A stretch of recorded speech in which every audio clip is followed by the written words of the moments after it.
Good evening, and welcome back to Silent Souls. Tonight we're traveling far north into the frozen wilderness, deep into Alaska's isolated small towns, where silence hides secrets and shadows linger a little too long. These are 10 true Alaskan small town horror stories that will make you think twice about ever visiting the last frontier, from abandoned cabins in the snow to mysterious vanishings in towns cut off by ice and wilderness, and chilling encounters that locals still whisper about. These stories aren't just folklore. They're drawn from real accounts, reports, and first-hand experiences of people who lived through things they'll never forget. And remember, these aren't made-up ghost tales. These are the true horrors of life on the edge of civilization, in places where help is hours or days away, and when something goes wrong, there's nowhere to hide. If you're new here, make sure to subscribe for daily true horror stories, and don't forget to hit the notification bell so you never miss when the darkness calls. Also, let me know in the comments where you're watching from tonight. I love seeing how far Silent Souls reaches across the world. Now, grab your coat and step into the snow, because tonight, we're uncovering the darkest truths hidden in Alaska's frozen towns. My name is Elias Thorne, and if you'd told me a year ago that I'd be scribbling this down in a dingy motel room in Homer, Alaska, with the salt-stiffened curtains drawn tight against the endless grey of Prince William Sound, I would have laughed it off as cabin fever talking.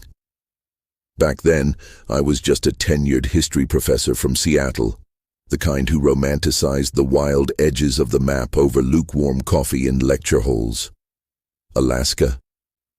It was a footnote in my syllabus on American frontier myths, raw, untamed, a place where Gold Rush fever and Grizzly Claws wrote the real textbooks. But myths have a way of clawing their way into the real world, don't they? Especially when you go digging in places like Portlock. It started innocently enough, or as innocent as a solo road trip to the ass end of the Kenai Peninsula can be.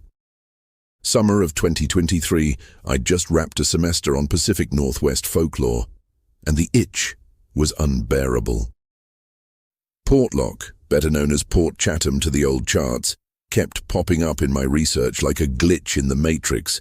A fishing boomtown founded in the 1920s. It boomed on salmon runs and canned glory, then ghosted overnight in the 50s. No dramatic exodus, no bankruptcy headlines, just gone.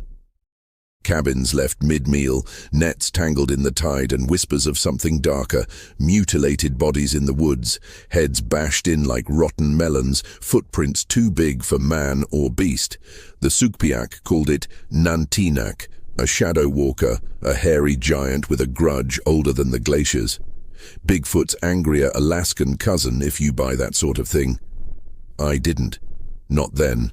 My wife, Lena, thought I was nuts. Elias, you're 52. You hate mosquitoes. And what about the bears? She'd pace our kitchen, her dark hair tied back like she was prepping for battle, quoting stats on maulings that made my palms sweat. But Lena's a botanist. She chases wildflowers, not wild men. This is research, I told her, kissing her forehead. A week tops. I'll bring back slides for your greenhouse dreams. She relented with a sigh and a care package of bear spray and satellite phone credits. Call every night or I'll fly up and drag you back myself. The drive from Anchorage was a slow bleed of civilization. Highways narrowing to gravel veins, radio fading to static hymns. By the time I hit the end of the road at the old cannery dock in English Bay, closest you can get to Portlock without a boat or balls of steel, the sun was dipping low, painting the fjords in bruised purples. I'd rented a battered aluminum skiff from a grizzled outfitter in Seward, the kind of guy whose face looked like it had been sandblasted by a century of northerlies. Portlock? He'd grunted, tossing me the keys. Ain't nobody goes there no more. Bad juju. Sugpiaq say the land remembers. I tipped him extra for the local color, loaded my gear, tent, cooler of freeze-dried regrets, digital recorder, and a Nikon that cost more than my first car, and motored out into the Sound. The water was glass slick under a sky-threatening rain. the kind that doesn't fall so much as settle in your bones. Portlock hunkered on the southern shore like a half-forgotten dream, a crescent of pebble beach flanked by sheer cliffs draped in Devil's Club and Sitka spruce. The ruins poked through the overgrowth like ribs of some colossal carcass, rusted cannery tanks leaning at drunken angles, collapsed bunkhouses sagging into the mud, a lone chimney standing sentinel over it all. No signs of life, not even gulls picking at the tide. Just the lap of waves and the distant cough of seals. I beached the skiff, hauled my pack up the slick rocks, and pitched camp in a clearing near the old town square, what was left of it anyway. A splintered boardwalk snaked between foundations overgrown with fireweed and blueberry brambles. First night was textbook adventure. I fired up the camp stove, boiled water for ramen that tasted like victory, and fired off a satellite ping to Lena. Made it. Eerie as hell, but beautiful. Miss you. Call tomorrow. Then I wandered, notebook in hand, sketching the layout. The cannery loomed largest, its iron skeleton choked with alder saplings, conveyor belts frozen in eternal rust. I poked into a few shacks, mostly rubble, but one held a miracle, a warped photo album wedged under a rotted floorboard. Faded sepias of smiling cannery workers, kids in oilskins chasing crabs, a group shot dated 1948 with a caption, "Portlock Packers, we feed the world," but scrawled in pencil on the back cover. He comes at low tide. Don't look. Child's handwriting, maybe. I pocketed it, heart thumping a little too hard. Atmosphere, I told myself. Just the wind playing tricks. Sleep came fitful, the kind where dreams bleed into waking. I dreamed of footsteps, thudding, deliberate, circling the tent like a predator sizing up a lame deer. Woke to the patter of rain on nylon, convinced I'd heard branches snap. Nothing. Just shadows dancing in the beam of my headlamp. I chalked it up to nerves, popped a melatonin and drifted off again. Dawn broke foggy, the world muffled in white. Coffee helped, black and scalding.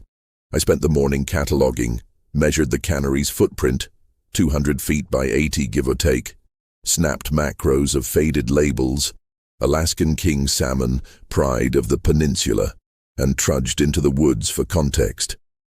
The forest was old-growth cathedral, hemlocks towering 150 feet, their bases furred with moss like green beards.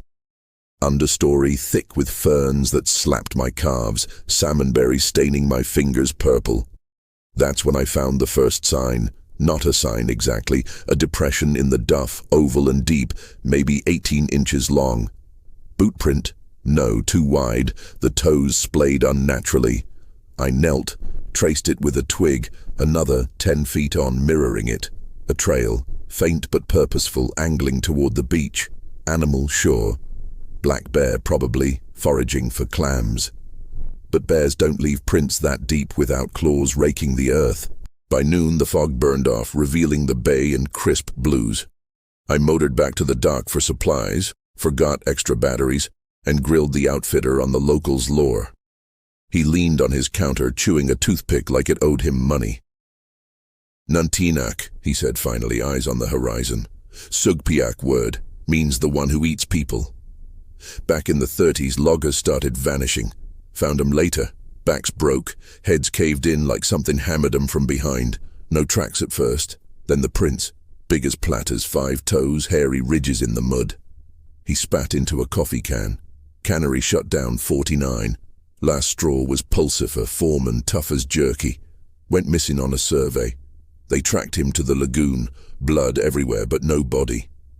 Just that print, pressed so deep it filled with seawater. I pressed for sources. He shrugged. Talk to old man Quinault down in Nanwalek. He's the last who remembers. I bought his silence with a 20 and headed back, mind buzzing. Pulsifer. I'd read the clipping in the Anchorage Daily Times archive. Mysterious disappearance at Port Chatham, 1949. Sensationalized, sure, but the photo showed the print. Elongated, arched foot. No claw marks. Back at camp, I set up the recorder on a tripod, hit play on ambient sounds, and hiked the trail the prince suggested. It wound uphill, paralleling a creek that chuckled over polished stones. The air grew cooler, heavier, like the trees were exhaling secrets. An hour in, the path spit me into a clearing, a natural amphitheater ringed by elders, the ground carpeted in moss soft as velvet. In the center, a boulder, waist-high, etched with petroglyphs. Spirals, fishhooks, a figure with arms raised, humanoid but elongated, limbs like branches. Sugpiak art or warning? I sketched it furiously. That's when the feeling started, a prickle at the base of my skull, like eyes boring in. I spun, scanning the tree line. Nothing. Paranoia, Elias, but the recorder later caught it. A low rumble, infrasound maybe, vibrating the mic like distant thunder. I played it back in the tent that evening, volume cranked. The ramen turned to ash in my mouth. It wasn't thunder, it was breathing, heavy, ragged, close. Night 2 hit harder. Rain lashed the tent like accusations, wind howling through the ruins like a widow's keen. I zipped in tight, headlamp off to save juice, but sleep evaded me. Around midnight, it began.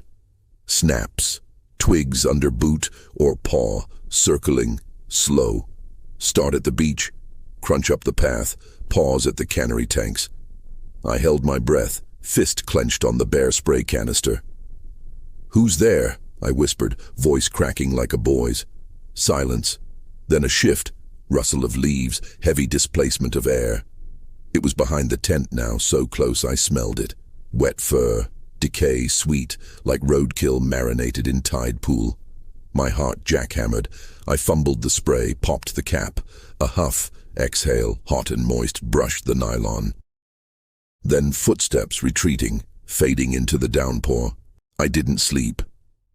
Dawn found me wrecked, eyes gritty, brewing coffee with shaking hands. The ground told the tale. Prints. Fresh, encircling the tent in a lazy spiral, each one 1.5 feet long, 5 toes splayed wide, the ball of the foot ridged like knuckles under skin. No claws. Humanoid but not human. They led to the water, stopping at the high tide line, where waves had erased them. My camera. Shit. I'd snapped a dozen shots last night, burst mode on the Russell. Now, blank cards, corrupted files, everyone. Glitch, I muttered, reformatting, but deep down I knew it didn't want to be seen. Satellite call to Lena. Static first, then her voice, warm anchor. "Elias, you sound like hell, come home." I lied, everything's fine, just the weather, and hung up, throat tight, needed grounding, hiked to the petroglyph again, recorder running.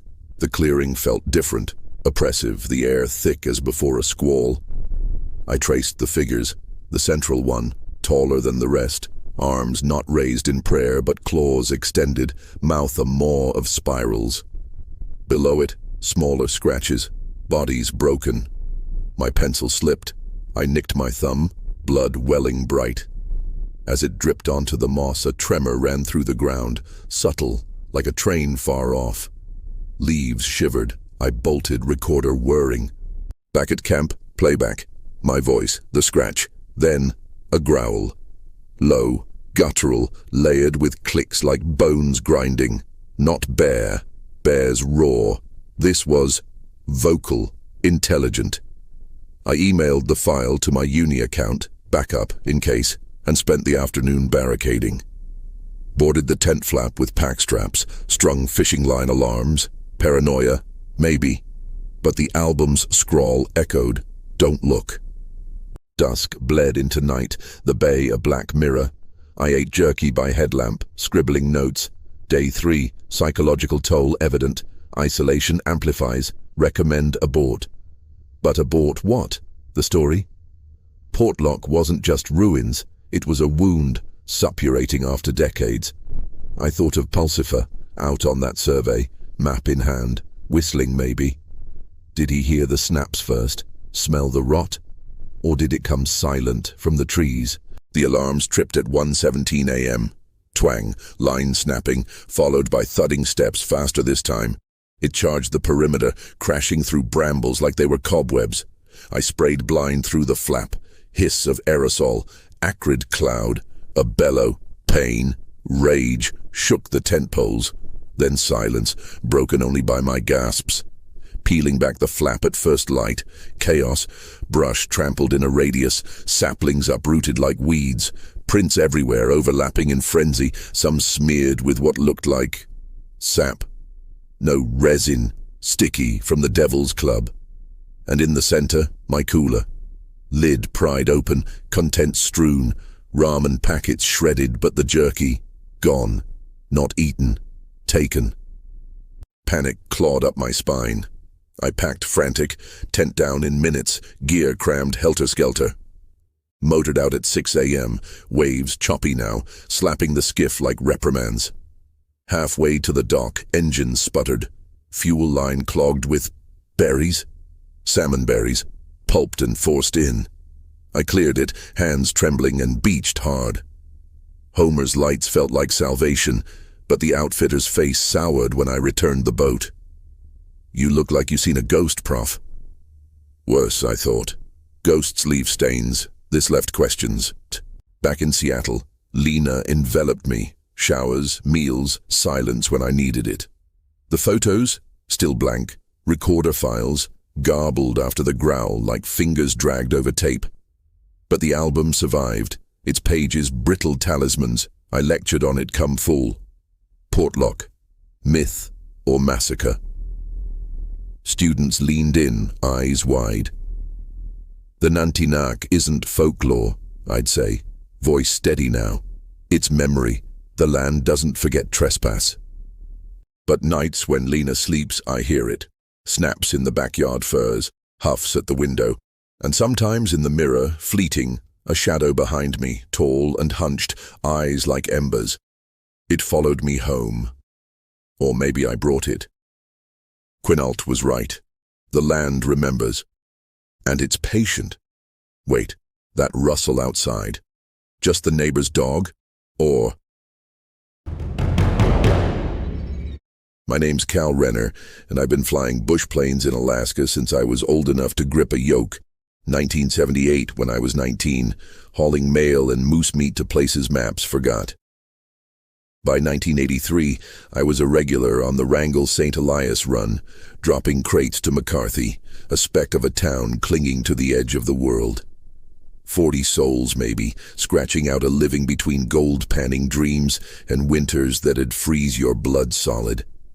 I loved it. The rawness, the quiet, the way the mountains loomed like they were judging you. Never thought I'd see the day it turned to a slaughterhouse. But March 6th, 1983, changed everything. And I still wake up hearing those shots in the wind. It started like any drop. Sky was clear, air crisp enough to cut your lungs, the kind of cold that makes your breath hang like a ghost. I was piloting my Cessna 185, loaded with flour, ammo, and a crate of canned peaches for the general store. McCarthy's airstrip was a glorified gravel scar, carved between the Kennecott Glacier and a wall of spruce, so dense it swallowed sound. I touched down around 10 a.m., prop wash kicking up dust devils, and saw Tim Nash, the town manager, waving me in. Tim was a bear of a man, beard like a briar patch, always quick with a thermos of coffee and a bad joke. "Cal, you bring my peaches," he hollered, grinning. I tossed him a can and we shot the breeze while unloading. Him griping about the new guy, Gene Sisto, stirring up trouble over a land claim. Sisto was a loner, moved in a year back, built a cabin out near the Root Glacier Trail. Kept to himself, but his eyes had a glint, sharp, like a blade catching sun. Tim said he'd been arguing borders with neighbors, claiming stakes that weren't his. "Guy's got a fuse shorter than a June night," Tim muttered, stacking crates. I shrugged it off. Land feuds were as Alaskan as moose tracks. Folks usually settled it over whiskey or fists.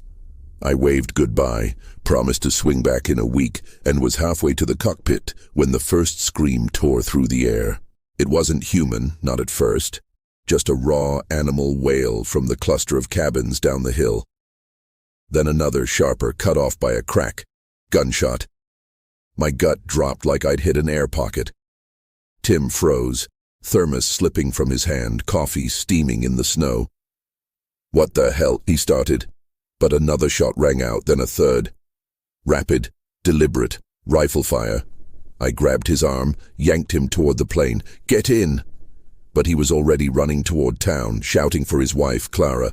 I sprinted after him, boots slipping on ice, heart hammering. McCarthy was a postcard gone wrong, smoke curling from a cabin roof, a dog howling, blood already pooling on the main drag's frozen mud. That's when I saw him, Sisto, striding out of the trees, a .30-06 slung low, his face blank as slate.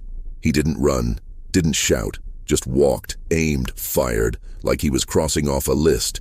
Mrs. Heller, the school teacher, stumbled out of her porch, hands up, pleading. Crack. She crumpled, red blooming on her parka. I dove behind a woodpile, breath ragged, as Tim yelled for Clara again, voice breaking. The air smelled of cordite and fear sweat. I crawled toward the airstrip shed, a tin-roofed shack where we stored fuel drums. Inside, I found Jenny Pike, barely 20, hiding under a tarp, her face streaked with tears. "He shot Pa," she whispered, clutching my sleeve. "Saw him through the window. Pa was chopping wood, didn't even turn." Her father, Old Man Pike, ran the store. I'd seen him an hour ago, grumbling about freight costs. Now he was gone. I pulled Jenny close, shushing her, and peeked through a crack in the planks. Sisto was methodical, moving cabin to cabin. He kicked indoors, fired, moved on. No yelling, no madness in his eyes, just cold purpose. I counted bodies in the snow. Pike, Heller, the Jensen kid who'd been hauling water. 5, maybe 6. Tim was out there, still shouting, but his voice cut off with a wet gurgle after another shot. My stomach lurched. I bit my tongue to keep from vomiting. Jenny whimpered and I clamped a hand over her mouth, whispering, "We're getting out." The radio in the shed was my lifeline.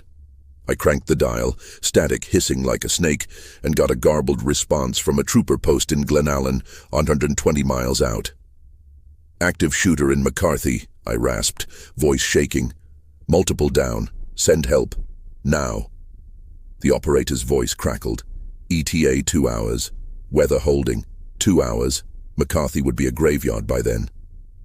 I grabbed Jenny, eyes darting to the Cessna, 50 yards across open ground. Sisto was near the saloon now, reloading, his back to us. "Run when I say," I told her.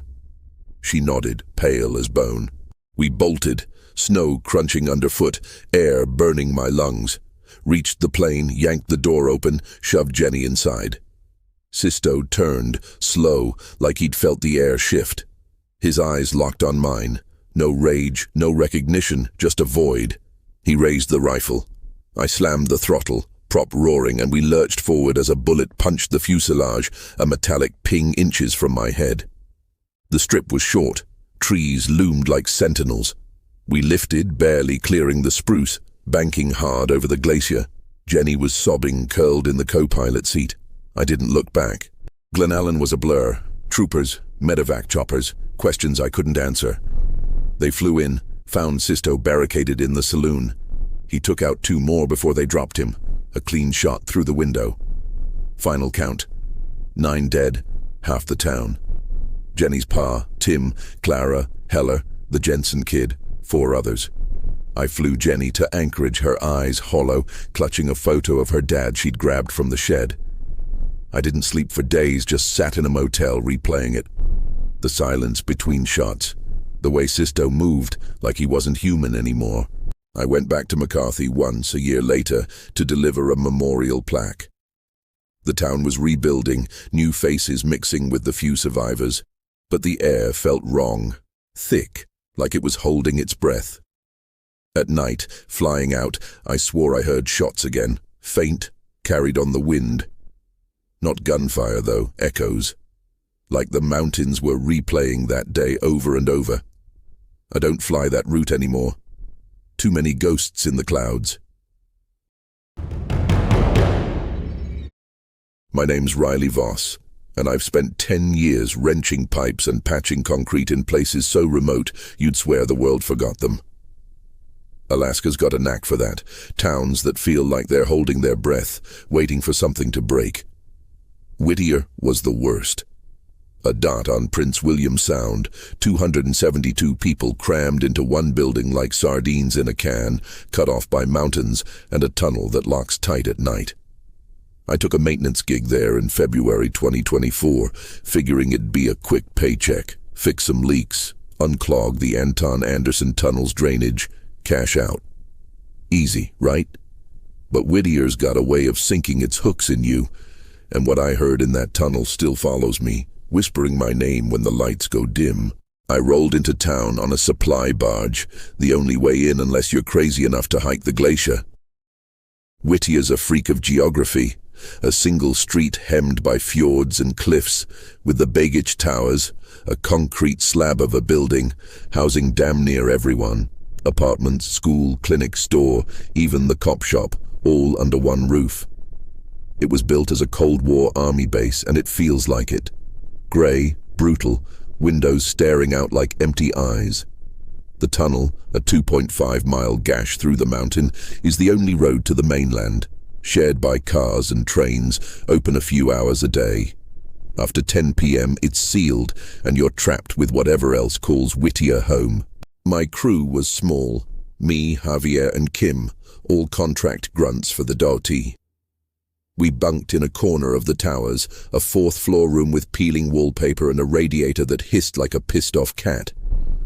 Locals were friendly but guarded, quick with a smile but quicker to change the subject when I asked about the tunnel. "Don't work it alone," said Margie, the store clerk, handing me a coffee. "Bad things happen after dark." I laughed it off. City boy bravado. But her eyes didn't budge, like she was sizing up how long I'd last. First day was routine. We drove a maintenance rig into the tunnel at noon, lights blazing, the concrete walls slick with condensation. It's a beast of a structure, 1,300 feet of rebar and rock, barely wide enough for 2 vehicles with train tracks running down the center. Our job was checking the drainage grates. Winter melt was clogging them, risking floods. Javier blasted Springsteen on a portable speaker, and Kim cataloged pipe corrosion, her flashlight dancing over graffiti scratched into the walls. "Turn back. It sees you." I rolled my eyes. Kids probably, or bored rail workers. We wrapped by dusk, bone-tired but ahead of schedule.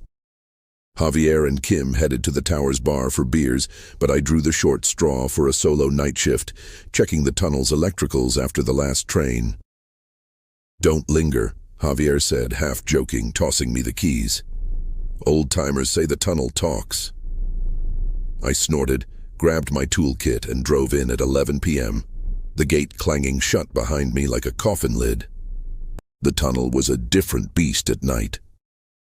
My truck's headlights barely dented the dark, the walls swallowing sound until all I heard was the hum of tires and my own breathing.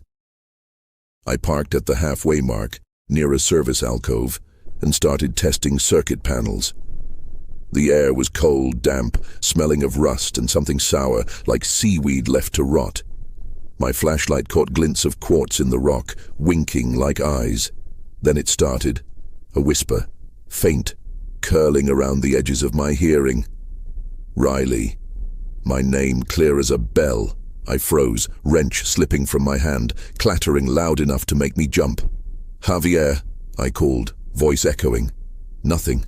Just the drip of water somewhere deep. I checked the radio. Dead. Not even static. Weird, since it was fine that morning. I shook it off, blamed the concrete messing with reception, and kept working. But the whisper came again, closer, like breath on my neck. "Riley, come see." My dad's voice, gruff, warm, the way he sounded before the fishing boat accident took him off Kodiak in '09. My skin prickled. I spun, flashlight sweeping the tunnel. Empty. just shadows pooling in the corners, thick as oil. I muttered a curse, grabbed my gear and moved faster, testing wires with shaking hands. At 1:17 a.m. the lights flickered. Not just my flashlight, the whole tunnel grid, a pulse of yellow that dimmed, surged, dimmed again. I heard it then. Footsteps. Slow, wet, slapping the concrete behind me.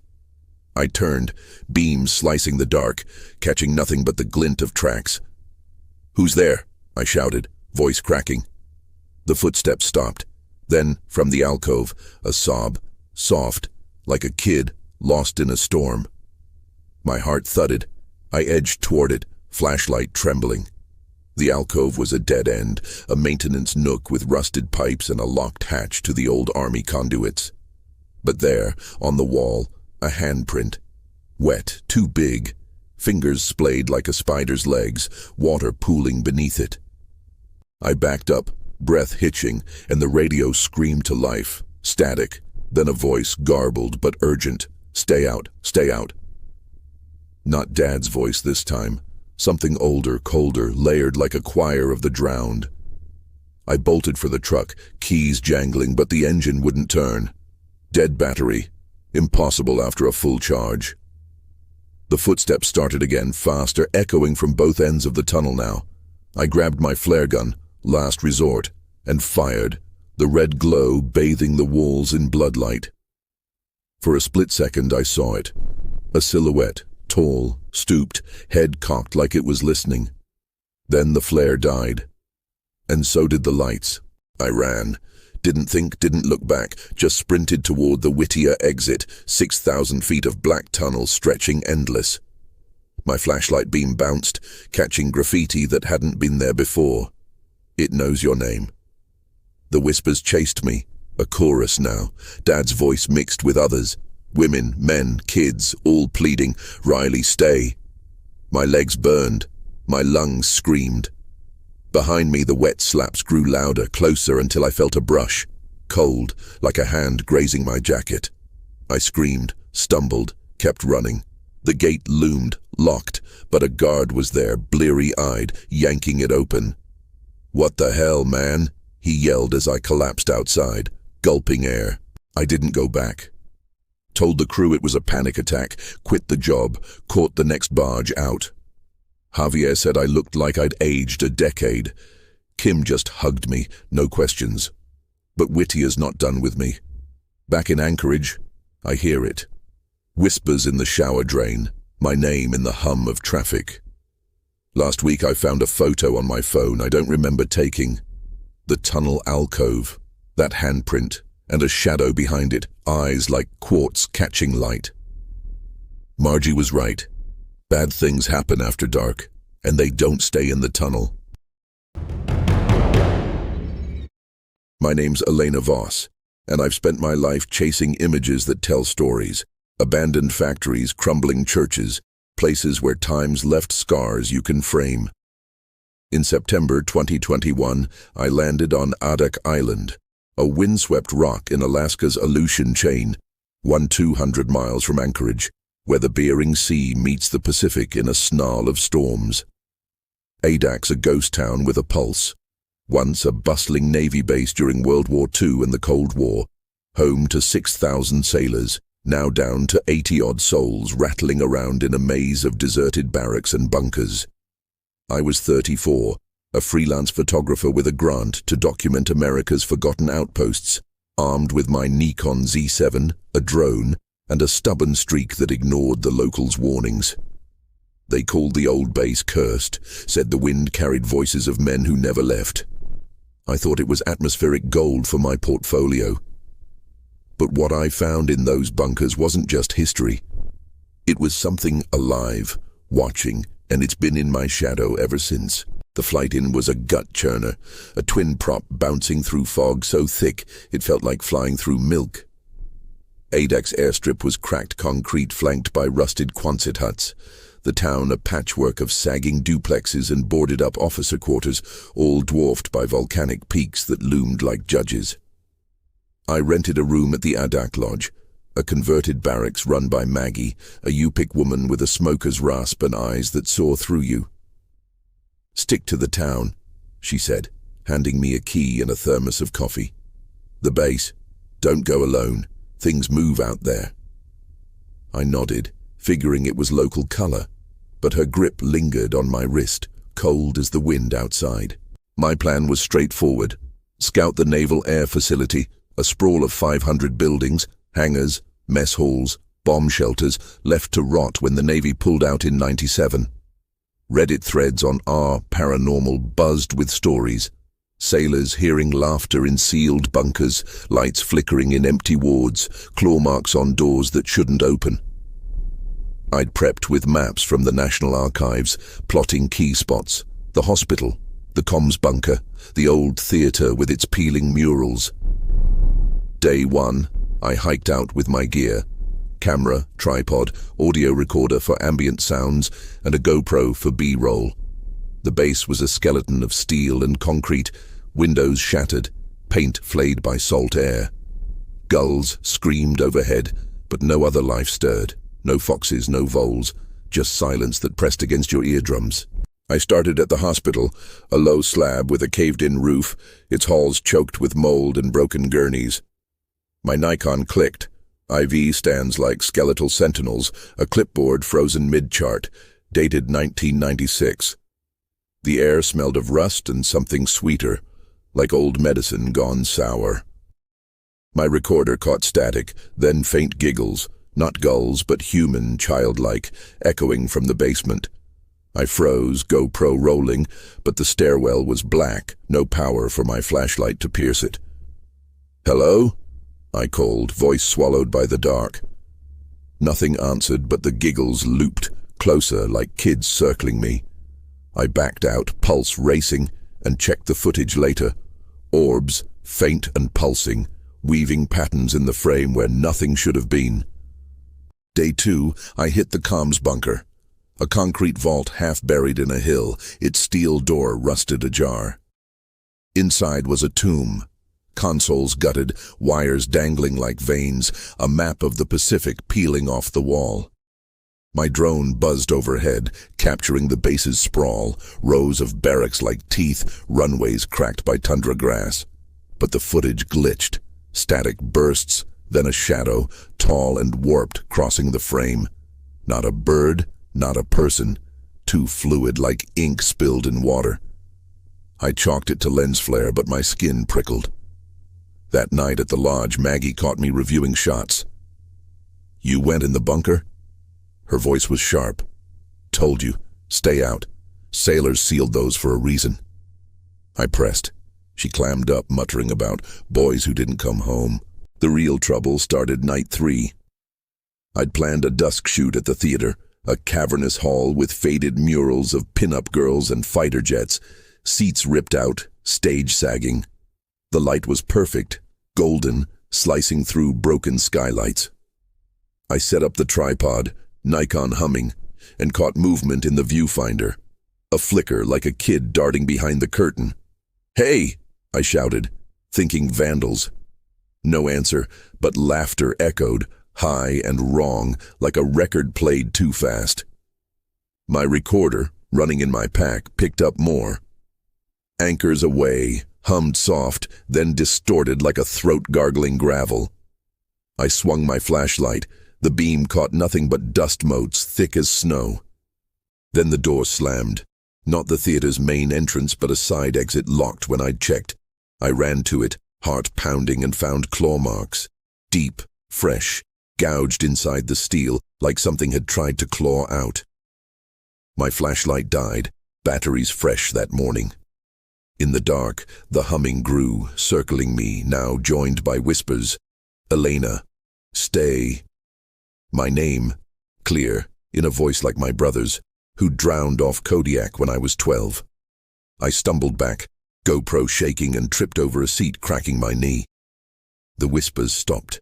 The air went still. I limped out, not looking back, and locked myself in the lodge. Maggie found me at dawn, curled on the cot, footage looping on my laptop. She didn't ask, just brewed coffee and slid a bone charm across the table, carved with spirals like the ones I'd seen on the bunker map. "Wear it," she said. They like you too much." I tried to laugh it off, but my hands shook. The GoPro footage was worse than I thought. Orbs again, dozens, forming a face, eyes too big, mouth a slash, staring through the lens. The Nikon shots were stranger. Every theater photo showed a figure in the background, tall, blurred, with eyes like holes. I hadn't seen it shooting. I didn't want to. I left Adak the next day, Grant unfinished, on the weekly prop to Anchorage. Maggie saw me off, her charm heavy around my neck. "Don't come back," she said, not unkindly. In Seattle, I tried to edit the shots. Couldn't. Every frame felt like an invitation. My editor killed the project, said the photos felt wrong. Last night, my apartment lights flickered, and the recorder, packed away, hummed, "Anchors away." In the mirror, a shadow stood behind me, tall, eyes burning. I don't sleep with the lights off anymore. Adak's empty, they say, but something's still there and it knows my name. My name's Nora Cade, and I came to Kivalina in September 2023, chasing a dream I barely understood, a teaching contract in a place so far north it felt like the edge of the world. A tiny Inupiaq village on Alaska's Arctic coast. Kivalina's a spit of sandbar hugging the Chukchi Sea, 374 souls battling erosion and storms that chew the shore like a hungry god. I was 28, fresh from a master's in education, itching to prove I could handle the bush. They needed a math teacher, I needed a story to tell. But the stories I found weren't mine to tell. They were older, colder, and they followed me home, giggling in the dark.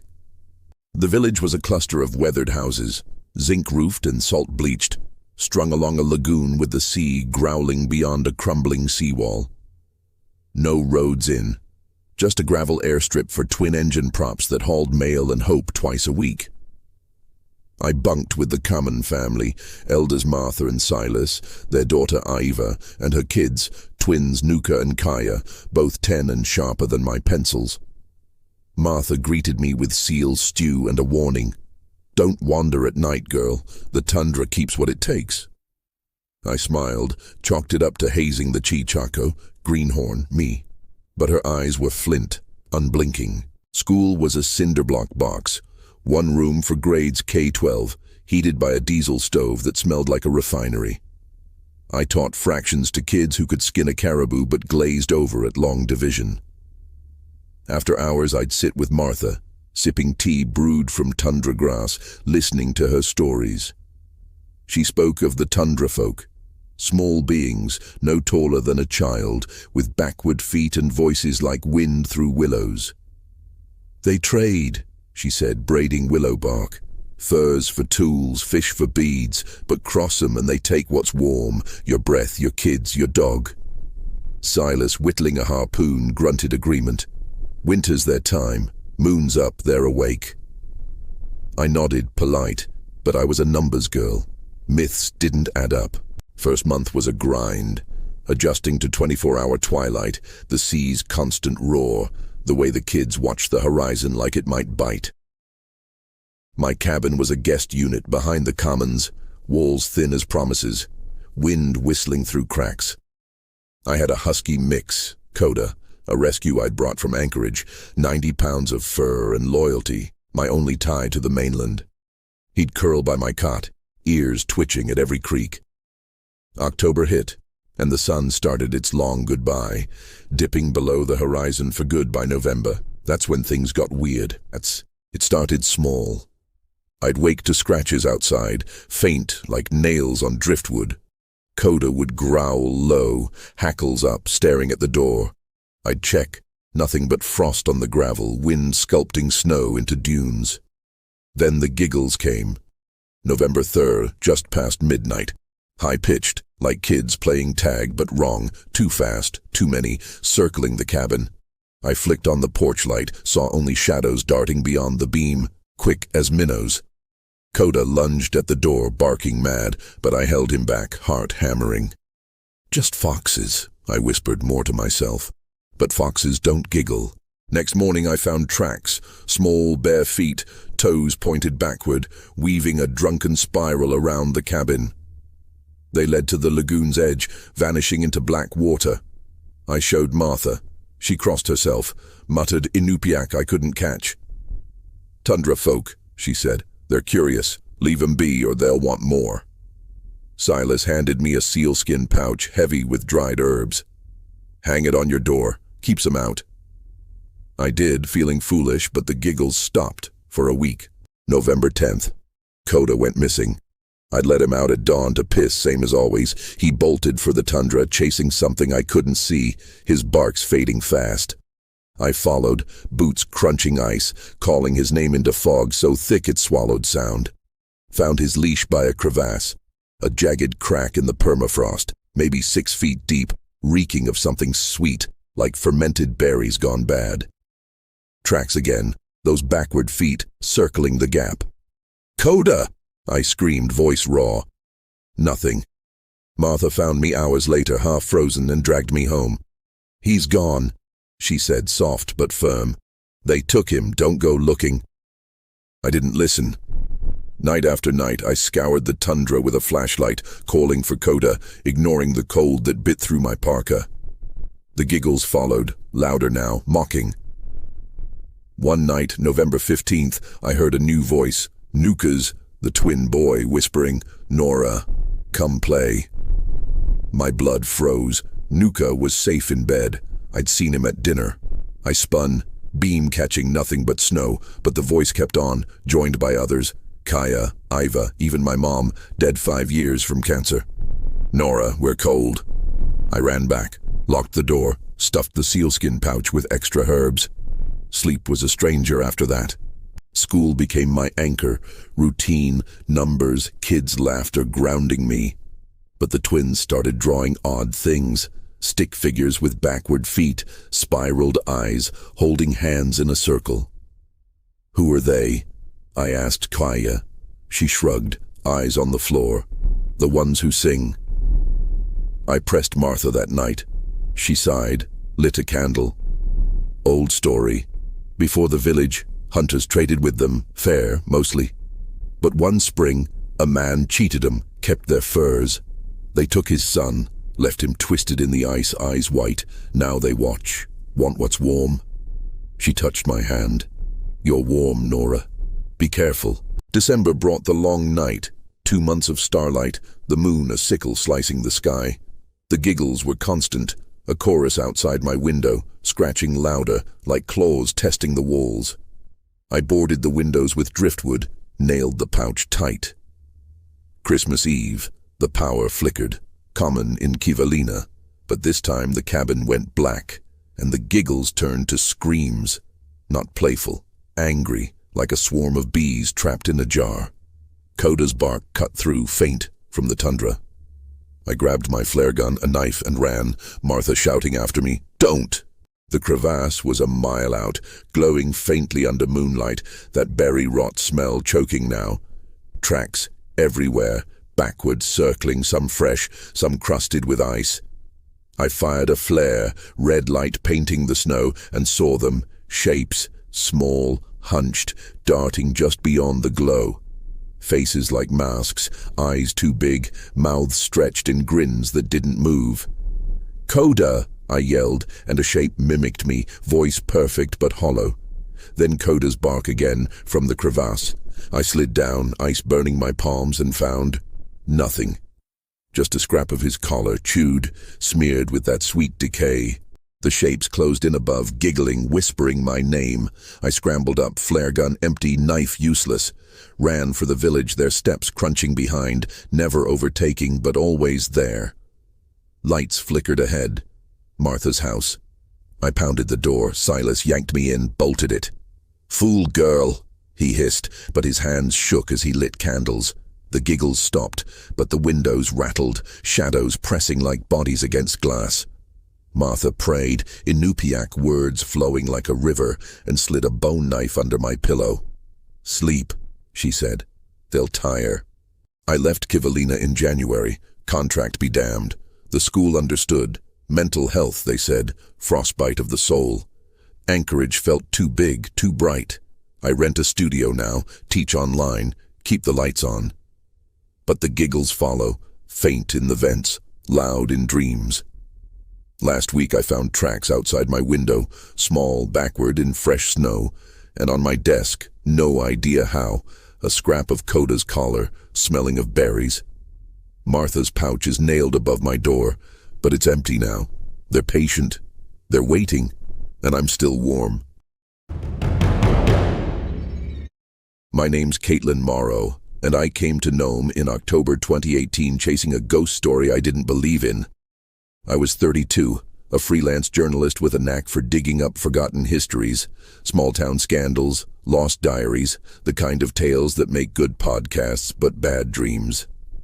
Nome was perfect, a gold rush relic on Alaska's Seward Peninsula, 2,000 souls battered by Bering Sea winds, its streets paved with stories of greed and grit. I'd pitched a piece to Alaska Dispatch News on Fred Hardy, the territory's first legal execution in 1902, a murderer who'd sworn vengeance from the gallows. Locals still whispered about his curse, claiming his ghost choked anyone who spoke his name too loud. I figured it was folklore spun from boredom, a yarn to spook chichacos like me. But Nome doesn't let its ghosts rest easy, and what found me, still claws at my sleep. I flew in on a twin prop from Anchorage, the plane bucking over the Norton Sound like a bronco.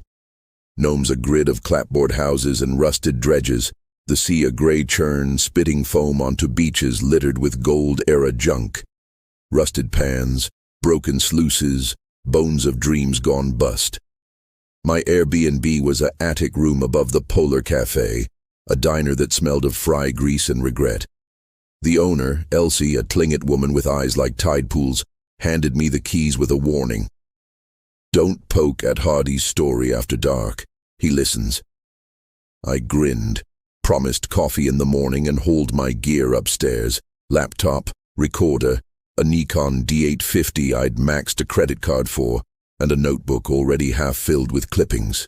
Hardy's case was a grim footnote. In 1901, he'd killed 3 prospectors over a claim dispute, bludgeoned them with a pickaxe, their bodies dumped in the Snake River like trash. Caught drunk in a saloon, he bragged about it, blood still on his boots. The trial was a circus. Nome was lawless then, a tent city of drunks and dreamers. They built a gallows on the beach, a rickety scaffold lashed with rope, and on July 20th, 1902, Hardy swung. Problem was, they botched it. The rope was too long. He strangled slow, 10 minutes of kicking and gurgling while the crowd watched, some vomiting, some cheering. His last words spat through foam. I'll haunt you all, every throat, every night. The Nome Nugget ran it front page, and Mary E. Hart, a reporter, claimed his ghost choked her that night, invisible hands squeezing until she fled to San Francisco, never returning. My plan was simple. Dig through archives, interview locals, visit the gallows site, now a gravel lot by Front Street, and cut a story by month's end. Day 1, I hit the library, a squat building with peeling paint and microfiche older than my mom. The librarian, Gus, a wiry Inupiaq with a limp, pulled files but watched me like I'd brought bad weather. Hardy's trouble, he muttered, sliding me a box of yellowed newsprint. Read quiet. The clippings were gold. Execution, mishap, shocks Nome. Reporter claims haunting. One photo showed the gallows, Hardy's silhouette stark against a gray sky, crowd blurred but rapt. Another, grainy, caught Hart's face post-incident, eyes hollow, neck bruised like she'd been throttled. I snapped copies, my recorder catching Gus's coughs and the hum of fluorescent lights. First night, I ate at the Polar Cafe, seal stew and bannock, scribbling notes. Locals were cagey, mentioned Hardy, and they'd changed the subject to fishing quotas or the Iditarod. But old man Pete, a Yupik elder nursing coffee, leaned in when I pushed. He's still here, he whispered, tapping his chest. Walks the beach at low tide. You hear him choke, you run. His hands shook, spilling coffee. Hart wasn't the last. 70s, a kid wrote his name in the sand. Found him next day, blue, eyes open. I pressed for names, dates. Pete clammed up, left coins on the counter and shuffled out. Elsie caught my eye. Told you. Don't poke. I didn't listen. Next morning, I trekked to the gallows site, a wind-swept lot by the seawall, waves crashing like they were angry. No marker, just gravel and driftwood, but the air felt heavy, like it was holding a grudge. I set up the recorder, narrating for the podcast. October 10th, 2018, standing where Fred Hardy died. The wind's bitter, carrying salt and something sour, like old blood. My Nikon clicked, shots of the beach, the gray horizon, a rusted anchor half buried like a forgotten cross. Then the recorder caught it, a rasp, faint, like air leaking from a punctured lung. Not my voice. I played it back, volume maxed. Choke.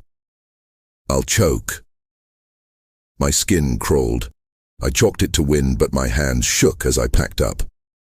Back at the attic, I dumped the files on my bed, sifting through Hart's diary, borrowed from Gus under protest. Her entries post-execution were frantic. July 21st, 1902, hands on my throat, cold as ice, no one there. Footsteps in my room, heavy, pacing. He's here. Later. July 30th followed me to the dock, breath on my neck, sour like death, leaving tomorrow. I cross-referenced with the nugget. Hart sailed out August 1st, never wrote again. My laptop pinged. Email from Gus with a scanned photo, unlabeled. A crowd at the gallows and in the background a blur, tall, indistinct, but with eyes like holes burned in film. I zoomed in, pixels dissolved into noise.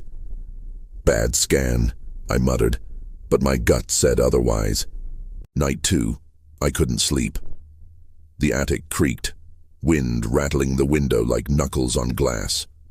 Around 1 a.m. the recorder, off, battery out, clicked on. That rasp again, louder. Caitlin. My name gargled like it was pushed through water. I bolted upright, heart slamming, and fumbled for the light. The bulb flickered, died. In the dark, a weight pressed my chest, not physical but heavy, like dread made solid. I gasped, clawing at my throat. It eased when I stumbled to the window, gulping sea air. Below the street was empty, but a shadow moved on the beach, tall, lurching, gone when I blinked. I called Elsie at dawn, voice hoarse.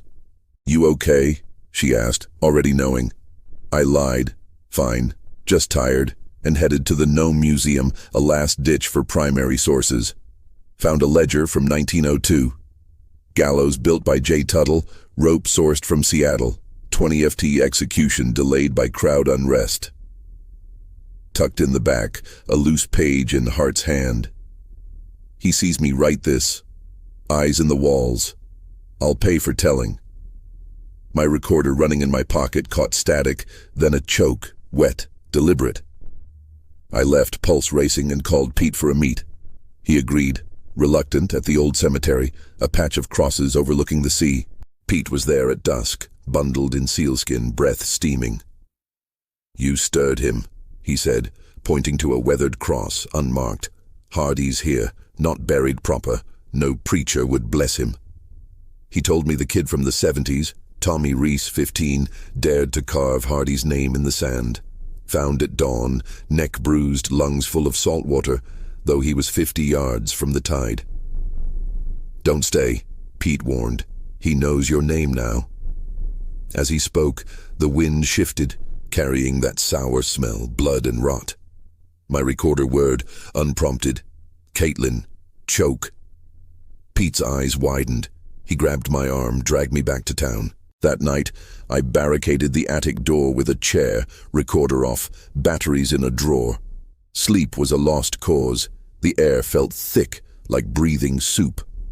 At 2:17 a.m., the choking came, real invisible hands on my throat, cold as iron, squeezing slow. I thrashed, knocked over the lamp, saw shadows coil on the ceiling, long limbs, eyes like holes. Gasping, I crawled to the window, flung it open. The pressure eased, but footsteps echoed below, heavy, pacing the alley. I grabbed my phone, dialed Elsie. She didn't answer. The recorder clicked on, "I'll never leave." Not my voice. His. I fled at first light, bags half packed, Nikon left behind. The prop to anchorage was a lifeline. I didn't look back at Nome's shrinking grid. In Seattle, I tried to write the story. Couldn't. Every draft felt like inviting him in. My editor dropped the pitch, said I sounded unhinged. But it's not over. Last night in my apartment, the power flickered. Footsteps paced the hall, sour breath seeping under the door. My phone camera caught a blur in the mirror. Tall, eyes burning. I don't say his name anymore, but he knows mine. My name's Jake Ramsey, and I've been hauling freight on Alaska's Dalton Highway for 12 years, driving a rig through 400 miles of ice and gravel, where the only company is the wind and the ghosts you don't talk about. Coldfoot, a truck stop halfway between Fairbanks and Deadhorse, is my lifeline. A gas pump, a diner, a few cabins slapped together in the Brooks Ranges shadow, population maybe 10 on a good day. It's 250 miles from anywhere, surrounded by tundra that'll swallow you whole if you miss a turn. In February 2022, I thought I knew the road's tricks. Black ice, moose the size of tanks, auroras that mess with your head. But what I heard on that CB radio calling my name in the dead of night wasn't the road. It was something older, hungrier, and it's been riding shotgun ever since. The run started routine.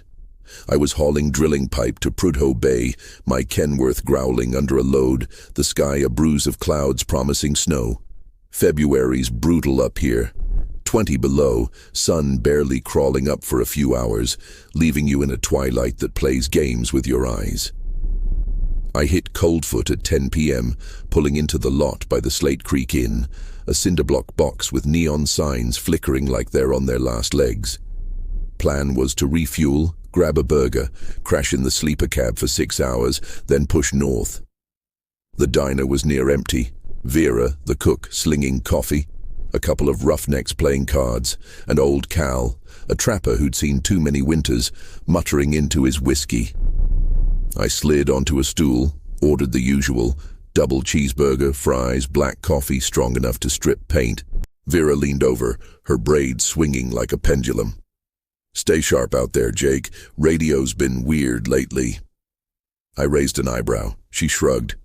"Folks hearing voices calling their names. Miners mostly from the old claims." I snorted.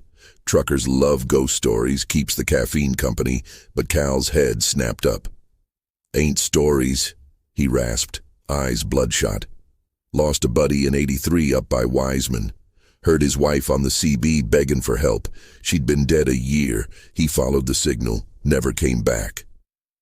I tipped my mug, humoring him, but his stare stuck with me as I headed to the rig. I bunked down in the cab, heater cranking, curtains drawn against the cold. The Dalton's quiet at night, just the hum of the wind and the occasional wolf howl. I'd left the CB on low, channel 19, the trucker's lifeline, crackling with static and the odd check-in from rigs miles off. Fell asleep to its drone, dreaming of gravel and ice. Then, at 1:17 a.m., it screamed, a woman's voice, shrill, cutting through the static like a knife. "Jake, help me, Jake." Clear as day, my name, in a voice like my sister Ellie's, who died in a car wreck in 2009. I jolted upright, heart slamming, fumbling for the mic. "Who's this? Identify." Static, then again. "Jake, I'm cold. Come get me, at the mine." The words dripped, wet, like she was speaking underwater. I checked the channel, 19, locked in, no bleed over. Scanned the lot through the windshield, empty, snow dusting the pumps, no other rigs. My breath fogged the glass. The cab felt smaller, air heavy. "Prank," I muttered, but my hands shook as I turned the CB off, then back on. Silence then. Crackle. "Jake, please, Mary and mine, hurry." Marion was a gold claim, abandoned since the 70s, 20 miles north, a rusted scar off the highway. I knew it. Passed the turn-off 1,000 times, never stopped. Nobody did. Stories said miners vanished there, tools left mid-swing, coffee pot still warm. I should have stayed put, called it in, waited for dawn. But Ellie's voice, goddamn, it was her, down to the way she clipped her words when scared. I fired up the rig, headlights slicing the dark, and rolled out, telling myself I'd just checked the turn-off, nothing stupid. The Dalton was a ghost road at night. Snowflakes dancing in the beams, mountains looming like silent judges. I hit the Marion turnoff at 140, a dirt track choked with alder and ice. Parked, grabbed my flashlight and .44 Magnum. Bears, I told myself, and hiked in, boots crunching, breath steaming. The mine was a black maw in the hillside, timbers rotted, warning signs faded to ghosts. "Ellie," I called, voice swallowed by the wind. Nothing. Then the CB in my pack, off, battery out, crackled. "Jake, inside, I'm here." Her voice, desperate now, layered with static like a choir of whispers. My flashlight beam shook as I edged into the mine, walls slick with frost, air smelling of iron and decay. The tunnel sloped down, narrowing, my boots scraping shale. Found a rusted pickaxe, a lantern crushed like a soda can. Deeper, the whispers grew. "Jake, Jake, Jake." Not just Ellie now, but others, men, women, voices I didn't know, circling like vultures. My light caught something, a figure hunched at the tunnel's end. Not Ellie. Too tall, too thin, head cocked like it was listening. It turned, eyes glinting like wet coal, and the CB screamed, "You're mine." I ran, flashlight bouncing, walls blurring, the whispers chasing me like a tide. Tripped on a rail, cracked my knee, kept going.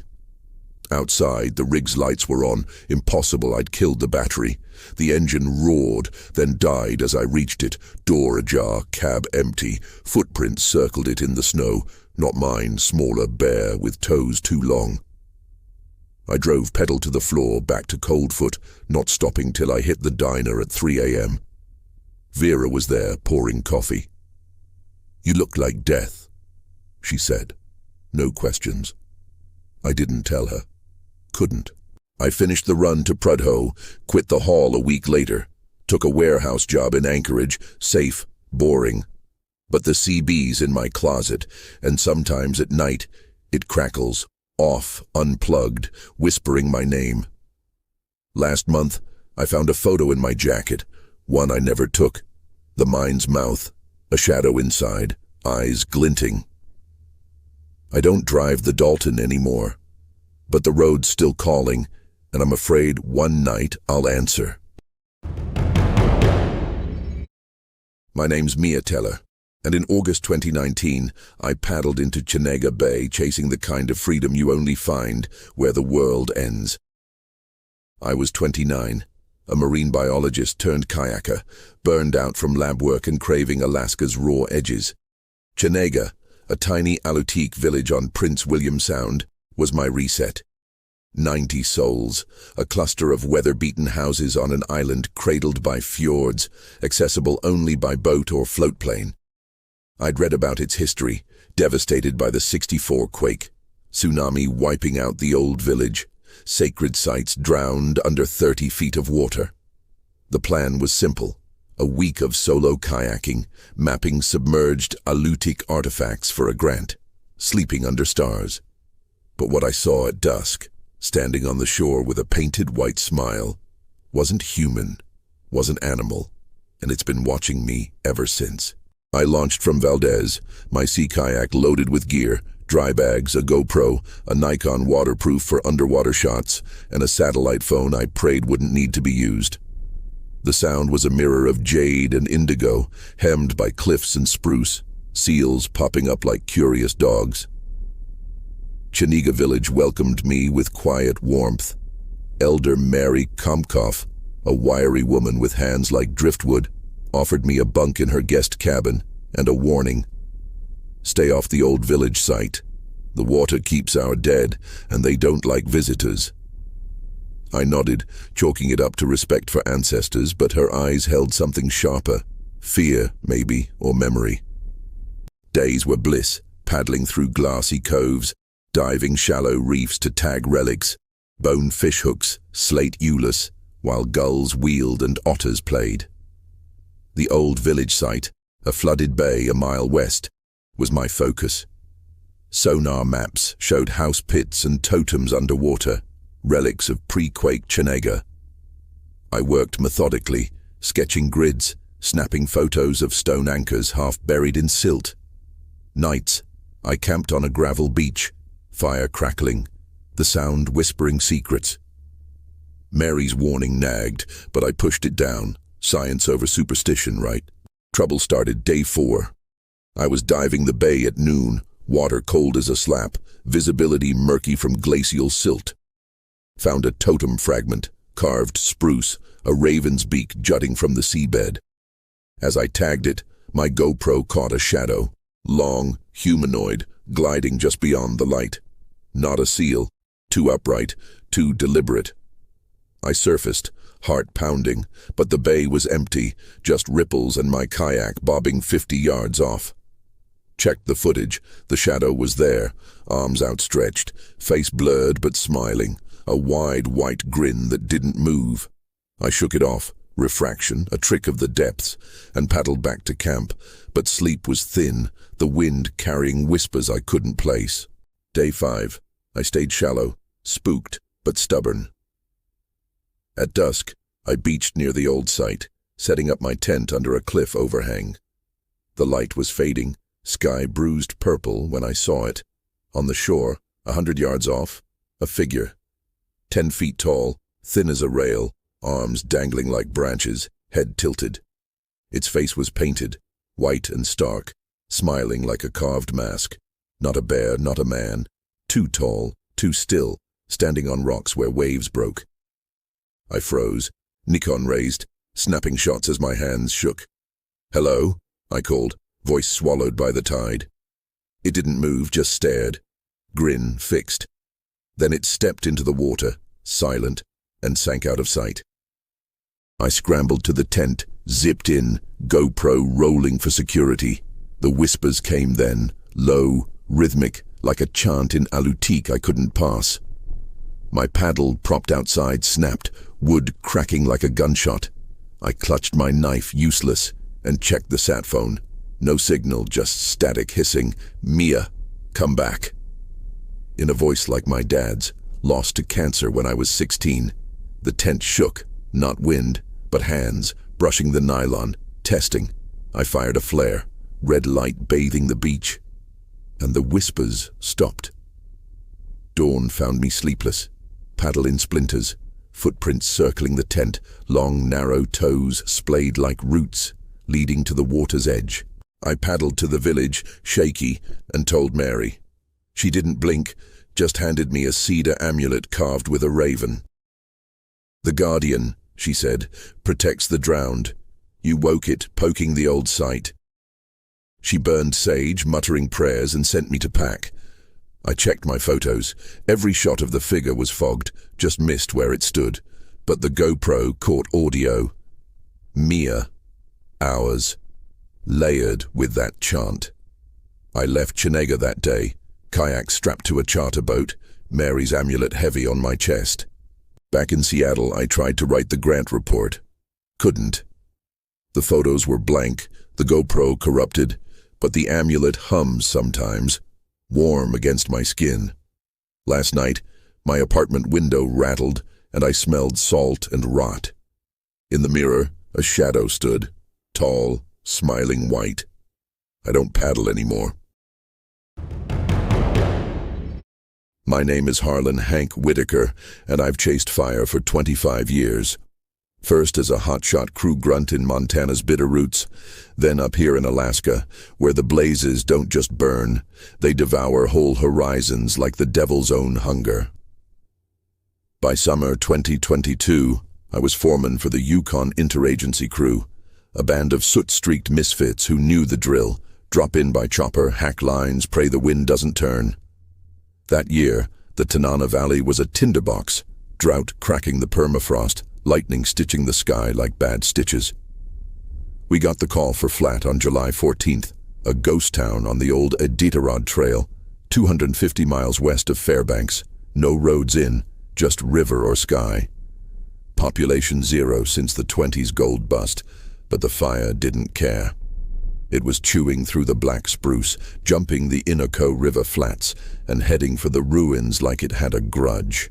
Flat wasn't on most maps anymore, just a smudge of history. Boomtown turned boneyard after the dredges ran dry.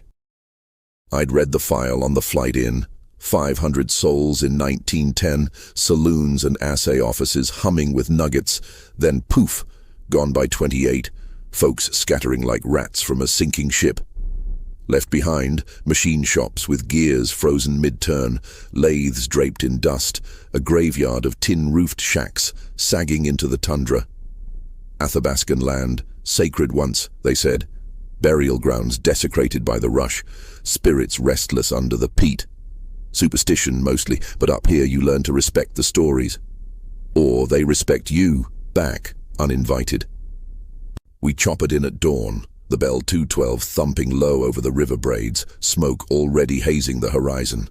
My crew, 12 strong, vets like me, greenhorns with fresh ink on their certifications, all packing Pulaski's, chainsaws and enough MREs to choke a caribou. Jax, my second, a wiry kid from Juneau with tattoos of ravens up his arms, leaned out the door spitting dip. Looks like hell's barbecue down there, boss. I nodded, scanning the grid. The fire was a finger of orange licking the north ridge, wind pushing it south toward Flat's core. ETA to ground zero. 5 minutes. Eyes sharp, I barked over the rotors. No heroes. We line it, hold it, hump out if it crowns. Touchdown was a plume of dust and ash on a gravel bar, the bird kicking up eddies that stung like hornets. We humped gear half a click to the ruins, tents up in a clearing by the old assay office, a squat log building with a false front like a saloon in a western flick.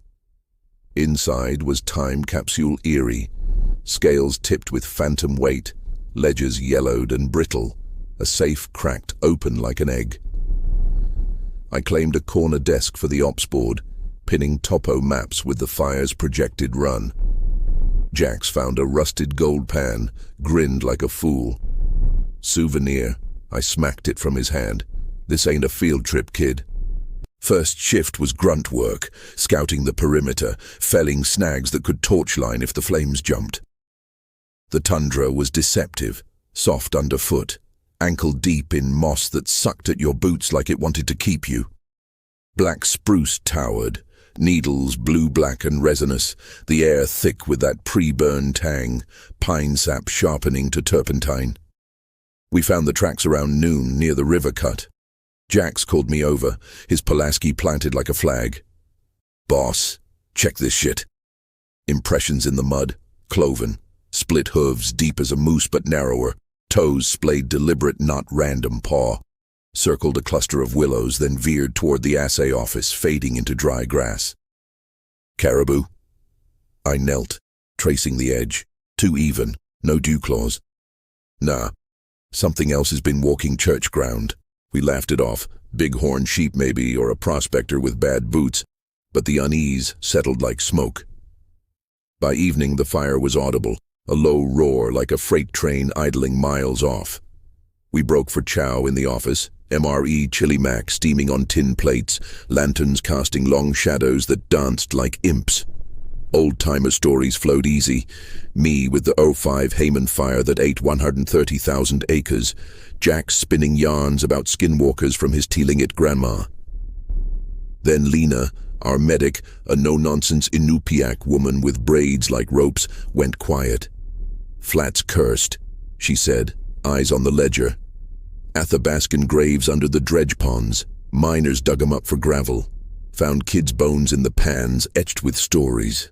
Elders say the shadows rise when the land burns. Take back what's theirs. The crew ribbed her, but I saw Jack's pale under his soot. Sleep came hard that night, tents pitched in a ragged semicircle, the fire's glow painting the sky crimson. I took first watch, pacing the perimeter, the cloven prints gnawing at me. Around 2 a.m., the chant started. Faint, rhythmic, like drums muffled in fog. Not the fire. It was from the office, a hum rising and falling. Words I couldn't catch but felt in my chest, vibrating ribs. I shook it off, wind in the eaves maybe, and rapped on Jax's fly. "Your turn, rookie," he grumbled out, rubbing sleep from his eyes. "Heard it too?" I lied, no, and crawled in, but the chant followed, seeping through canvas like smoke. Dawn brought heat. The fire crested the ridge by 8, a wall of flame 200 feet high, embers surfing the updraft like hellfire confetti. We hit the line running, chainsaws snarling spruce into cordwood, Pulaski's scraping duff to mineral soil. Sweat-soaked Nomex, ash-caking lashes, the roar deafening now, a beast with teeth. By noon we'd scratched a quarter-mile break, but the wind shifted, gusty, unpredictable, pushing spot fires across the tundra. That's when the office spared itself. Flames licked its walls, singed the shakes, then pulled back, like a dog sniffing meat and turning away. We watched from the line, helmets low as the blaze crowned the adjacent saloon, reducing it to glowing bones in minutes. The assay office stood untouched, windows intact, door ajar like an invitation. "Wind shear!" I yelled to Jax, but my voice cracked. We pushed on, but the tracks multiplied, cloven prints weaving through our cut, some fresh, pressed after the dew burned off. Lena found the first bone at 3 p.m., digging a sump for runoff. "Hank!" Her voice cut the din, sharp as a saw. We gathered, staring at the peat, a femur, child-sized, etched with spirals like the ones on shaman drums. Clutched in its grip, a locket, tarnished silver, chain snapped. Inside a photo, a woman, stern-faced, and a girl no older than 5, both in calico. Engraved on the back, "Mama, the shadows eat us." 1916. The crew went still, the fire's crackle the only sound.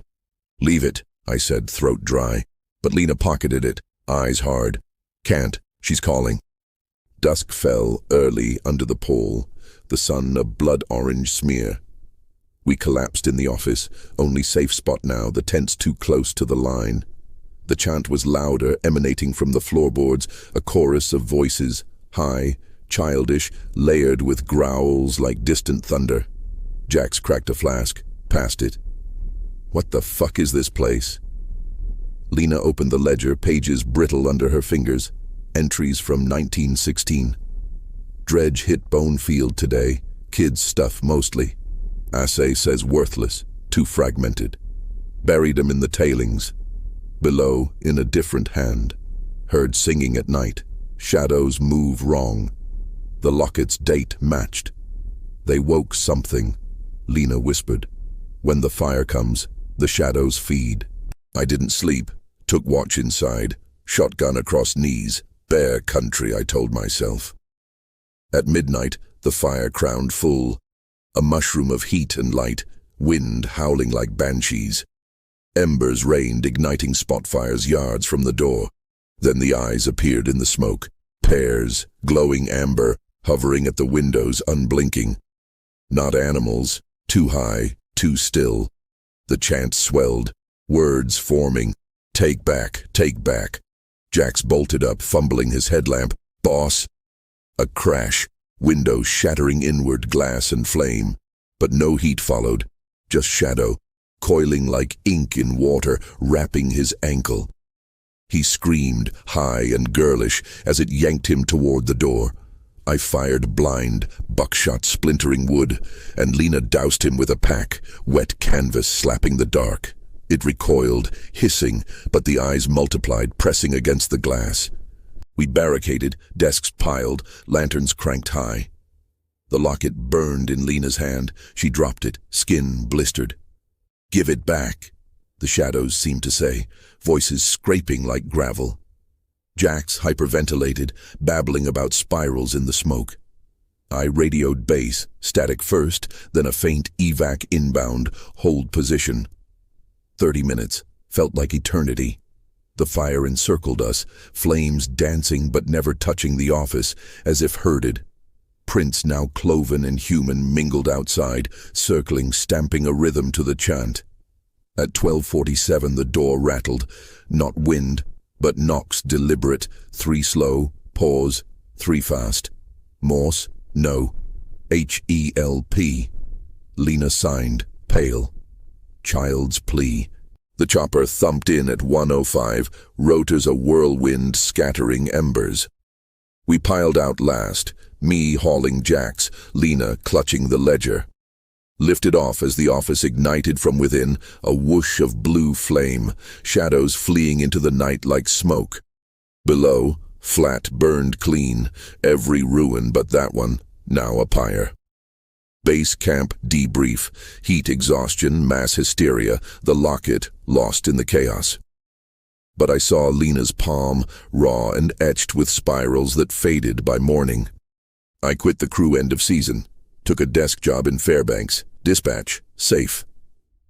But the dreams come, Tundra underfoot, cloven steps behind, the chant pulling me back. Last week, sorting files, I found the locket, chain mended, photo staring out. Mama, the shadows eat us. And scratched inside the case, fresh.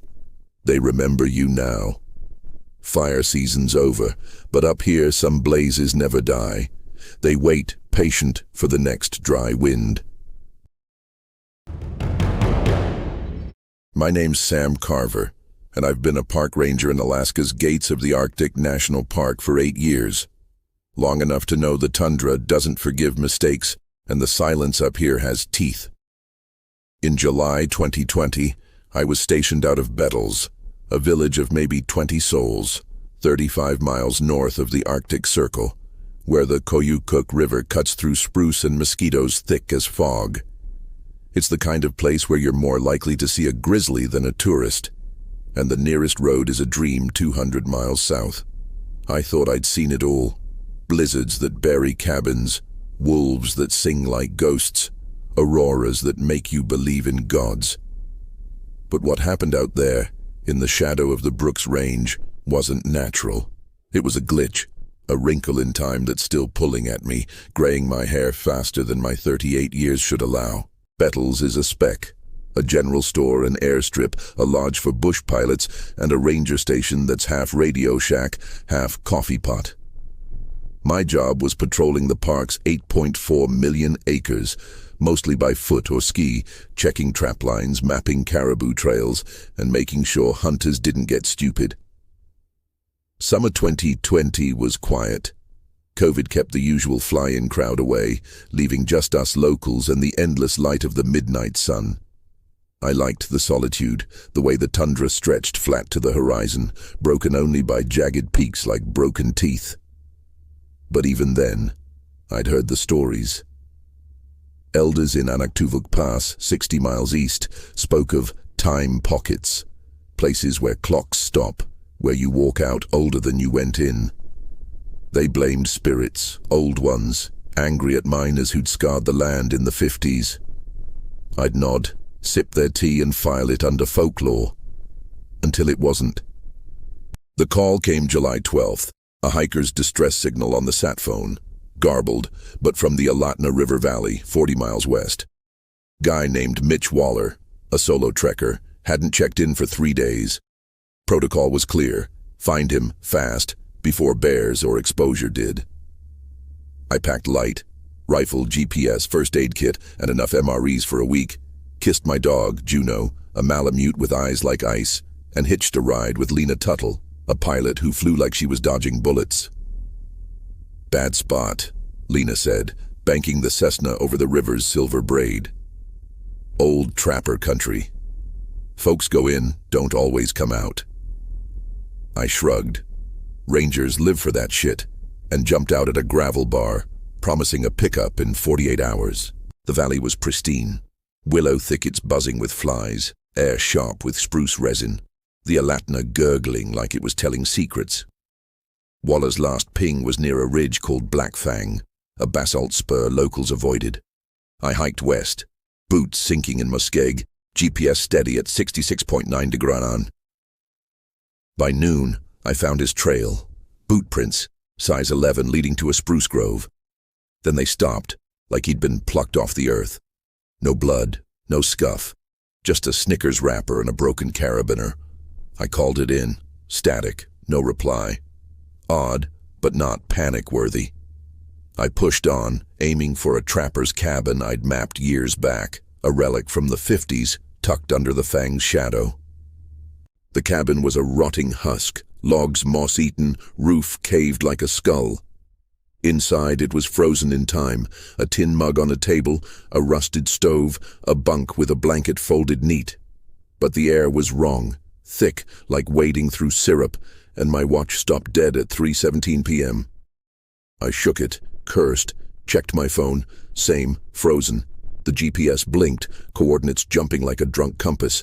Then I smelled it, coffee, fresh, steaming from the mug. I backed up, rifle raised, heart jackhammering. "Waller," I called. Silence, but the blanket twitched like someone had just stood. I swept the room, empty, dust undisturbed except for my prints. Outside the light was wrong, golden like dusk, but it was barely 4 p.m. I radioed again, pure static, then a voice, faint. "Get out. Not Lena, not dispatch." Old, cracked like it came from the walls. I slung my pack, headed for the ridge to get a signal. The trail climbed, air cooling, spruce thinning to alpine tundra. At the crest, I found a cairn, stones stacked man-high, etched with spirals, like Inupiaq petroglyphs, but sharper, newer. My flashlight caught them. They seemed to pulse, faint, like a heartbeat. That's when the world tilted. The air hummed low and bone-deep, and my shadow stretched wrong, too long, limbs bent like a spider's. I blinked. It was gone, but my breath hung heavy, like I'd aged a decade in a step. I stumbled down, aiming for the river, but the cabin loomed again. Same logs, same mug, steam rising like a taunt. Impossible. I'd walked 2 miles west. My GPS was dead now, screen black. Panic clawed in. I marked a tree with my knife, hiked again. An hour later, the cabin, my mark gone. "Fuck this," I muttered, voice shaking. The radio screamed, "Get out." So loud my ears rang. I ran, boots pounding, until I hit a clearing I didn't recognize. Flat, ringed by stones, air still as death. In the center, a figure. Waller, I thought, but wrong. His face was gray, eyes milky, standing rigid like a statue. "Mitch?" I croaked. He turned, slow, mouth moving but no sound, pointing at the cairn. Behind him, shadows moved, tall, thin, folding into the trees like smoke. I bolted, riverward, not looking back. The hum followed, vibrating my skull, and my watch ticked, 3:17 again, then jumped to 11:42 p.m. Hours gone, sky still gold. I hit the Alatna, waded in, ice water biting my thighs. Found a gravel bar, set up a signal fire, flares, driftwood, anything to mark my spot. Lena's plane buzzed at dawn, or what I thought was dawn, her voice crackling. "Sam, where the hell you been? 3 days. 3 days. I'd been out 24 hours, tops." She landed, face pale. "You look like shit," she said, eyeing my hair, streaks of grey that weren't there before. Back in Bettles, I filed the report. Waller missing, no trace. Didn't mention the cabin, the cairn, the shadows. Doc checked me. Dehydration, stress. But my blood pressure was that of a man pushing 60. Juno whined when I got home, sniffing me like I was a stranger. I quit the Park Service that fall, took a job guiding hunters in Fairbanks. Safer, I thought. But the dreams don't quit. The cabin, the mug, Waller's eyes following me. Last week my watch stopped, 3:17, always 3:17. And sometimes in the mirror, my shadow moves when I don't. The tundra keeps what it takes, and I left something out there. Or it followed me back.